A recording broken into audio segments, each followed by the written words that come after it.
Esta semana en la Comisión de Gobierno y Administración se aprobó un informe de la subcomisión que estudiaba el proyecto de ley que pretende eliminar la objeción de conciencia de la Ley de Empleo Público. Sin embargo, a pesar de que se aprobó, pues hay posiciones que pretenden mantener con vida este proyecto, porque básicamente el informe de la subcomisión lo que recomienda a la comisión es archivar el proyecto. Pero hay gente que quiere mantenerlo vivo, lo cual evidencia a quienes todavía añoran los tiempos del PAC, donde obligaban a los funcionarios públicos a participar de capacitaciones y actividades que iban en contra de sus principios. No olvidemos que este proyecto fue presentado por la exdiputada Paola Vega, quien fue una de las voceras más vehementes de las políticas del expresidente Carlos Alvarado, pero que cuando vio que el barco se hundía y se quedaba sin opciones, huyó saltando a otro barco, desde el cual pues hoy se defiende este proyecto de ley que atenta contra un derecho humano así establecido por diferentes instrumentos internacionales.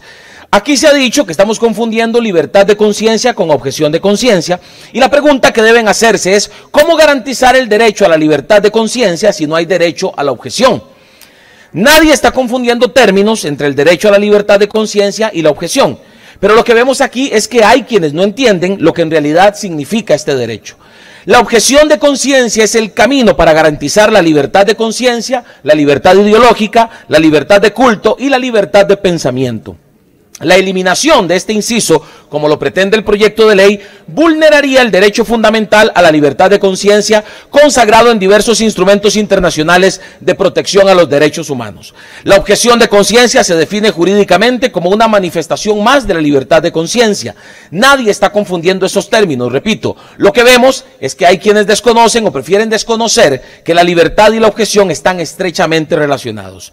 La objeción de conciencia es en realidad una derivación de la libertad de conciencia, es el ejercicio de esa libertad cuando se enfrentan conflictos. La diferencia es que la objeción de conciencia requiere restricciones que demuestren que dicha resistencia es por causa de la incompatibilidad de la tarea que se le encomienda, contraria a sus creencias y pensamientos. Básicamente quiero mencionar, para complementar, la resolución 1619-2020 del 24 de enero del 2020, en el que la Sala Constitucional define la objeción de conciencia como un derecho fundamental de toda persona a negarse a cumplir un deber, el que se encuentra en el ordenamiento jurídico a causa de que la norma respectiva resulta incompatible con sus creencias o convicciones, las que tienen como basamento en regla de principio convicciones religiosas, morales o ideológicas. La objeción de conciencia es parte fundamental del ejercicio democrático. La Fiscalía, Ministerio Público, indicó que ninguna democracia vive ni sobrevive aislada de la oposición, de la contención, del pensamiento diferente, considerando que la propuesta de eliminar el inciso en cuestión le restaría valor a las normas constitucionales que garantizan la libertad en todas sus manifestaciones. De manera que la objeción de conciencia es un derecho, así lo reconoce la misma Sala Constitucional en su respuesta a la consulta de constitucionalidad sobre el inciso G del artículo 23 de la Ley de Empleo Público, y los invito, por supuesto, aquí por falta de tiempo yo no lo puedo hacer, pero los invito a buscar esa respuesta de la Sala Constitucional. No es cierto que la objeción de conciencia se restrinja a un tema militar, como lo han mencionado algunos. Sí está bien incluido dentro del concepto, ¿verdad? Está bien, está incluido. El diccionario de la Real Academia define objeción de conciencia: derecho a oponer excepciones al cumplimiento de deberes jurídicos cuando su cumplimiento implique una contravención de las convicciones personales, ya sean religiosas, morales o filosóficas. Y sobre todo aquí entender esto: nadie está diciendo que se deje de atender a X población. Lo que queremos, y lo que se incluyó en este inciso, que fue Nueva República el que lo incluyó en el periodo pasado, es que no se obligue a las personas, a los funcionarios públicos, a realizar actividades que vayan contra sus principios.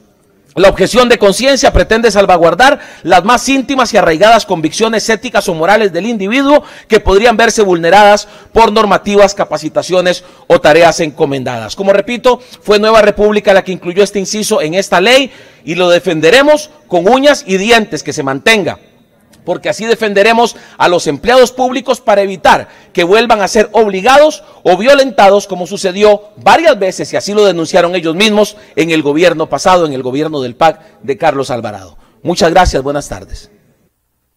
Gracias. World Vision Costa Rica es una organización que trabaja por el bienestar de la niñez y la adolescencia. Creemos en impulsar espacios a nivel nacional y local donde se vele por sus derechos y el desarrollo de habilidades para la vida, creyendo que esos dos elementos les dará un viaje más seguro para sus vidas. Al formar parte de la familia de World Vision Costa Rica, estás transformando la vida de más de 800,000 niños, niñas y adolescentes del país. ¿Te animás?